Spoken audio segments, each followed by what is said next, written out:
Os.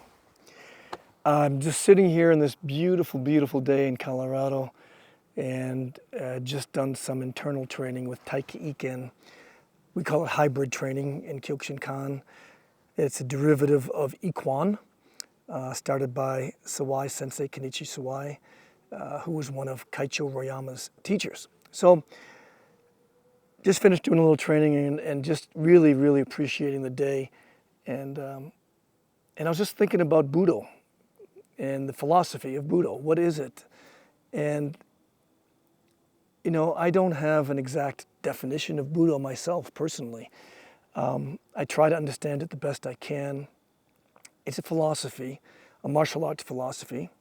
When you have Bujitsu, which is the technique and the science of martial arts, the fighting and technique, Bujitsu, Budo is more of the philosophy of the martial arts, which it's about character development and, you know, what makes up character. There's so many things. You've got the Bushido code of ethics, things like that, which most of us are familiar with, things like courage and kindness and respect, words like that. And all of those things together sort of make up your character. And this is why we train. Ultimately, this is why we train. Let's talk about Kyokushin, the word. Kyokushin, the ultimate truth, ultimate reality.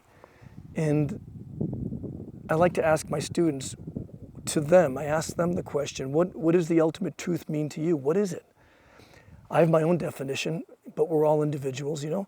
So the ultimate truth to me, and I want you to ask yourself this question as well. And the ultimate truth to me is to know yourself, to know myself. Socrates also said to know thyself.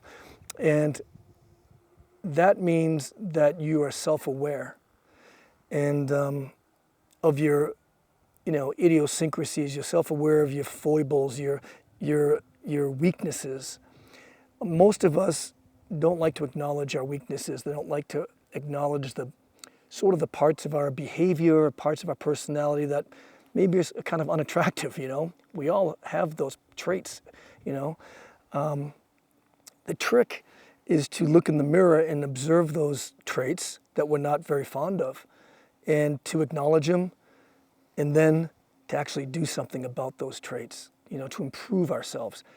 It's about daily improvement. This is what karate, this is what martial arts is about. It's about daily improvement. And when Sosai says, you know, if you don't train every day, you fall down. You know, you got to climb the mountain every day because if you don't, you lose a lot. There's a lot of truth to that. If you only train once in a while, you're not living in the Budo spirit. You're not living inside of the philosophy of martial arts. And to call yourself a martial artist, you need to train every day. And I'm not saying you have to do 100 push-ups every day, you need to do all your kata every day. You have to be doing something to improve yourself every day. That could be going for a walk. And if you're thinking about being self-aware and you're thinking about nature or you're thinking about your technique or you're thinking about that you weren't so kind to someone that day or yesterday and you don't want to do that again, you want to improve that behavior, to me that's training. You are training when you're acting like that and you're thinking like that. You know, leading by example is what is so important in the martial arts. What we learn by following the Budo philosophy is self-improvement, constantly working on ourselves. And then if other people see you improving and they see you leading by example, you're setting the example. And hopefully people will want to emulate that and be like that themselves. And as Sosai said, if everyone trained, there'd be no wars. And obviously that's a big statement. And I think what he meant by that is that if we all practiced Budo, we'd all be much more kind to each other. And therefore there wouldn't be any need for wars. And again, ultimately, this is why we train. Of course, it's a fighting art. It can be violent. When you look at the word Budo, you look at the anagrams of Budo. There's two swords crossing. Budo is about ending a conflict and ending it as quickly as possible and with as little damage as possible to end the conflict. Sometimes that will require violence to stem more violence. And it comes from a self-defense point of view, not a self-offense, self-defense, protection, and protecting your loved ones, your family, yourself, of course.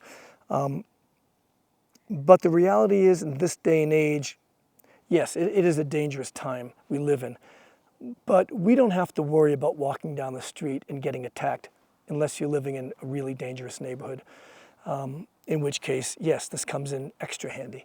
But for the most part, we can walk around and we're pretty safe in our neighborhoods. So if and I ask my students, the new students, how many of you have ever been in a street fight? And almost no one raises their hand. So are they training to fight out of paranoia, or is there something deeper, a deeper reason they want to train? And that usually comes out over time. And a lot of times these students that come, they don't know why they're training. They think it's cool. They think, oh, they watch MMA, they watch the UFC, everyone else is doing it. The martial arts has sort of become a fad in a way. I started training in a style called Weichi-Ryu, Okinawan-based, in 1972. I was 11 years old in Boston, where I grew up. And it helped define my character. It helped define who I am. It seriously helped me with my work ethic, because you can't be lazy if you're training, as we all know. There's self-discipline involved with your training.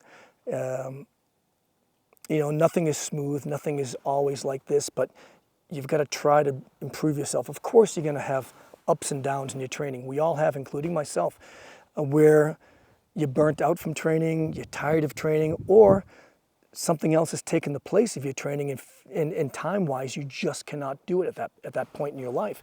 That happened to me as well, and it's happened to most people I know. So even if you have to take a break, you can still practice. You can actually still maintain the mental practice of Budo, the philosophy of Budo, the martial arts. Anyway, I just was thinking about this a lot today, and I just want to express myself and hopefully share some of my thoughts with you on the Budo philosophy and the martial arts philosophy, and how deeply it can affect us for the better if we practice in a self-aware of what we're actually training for. It's character. So please practice and be aware of that. Os.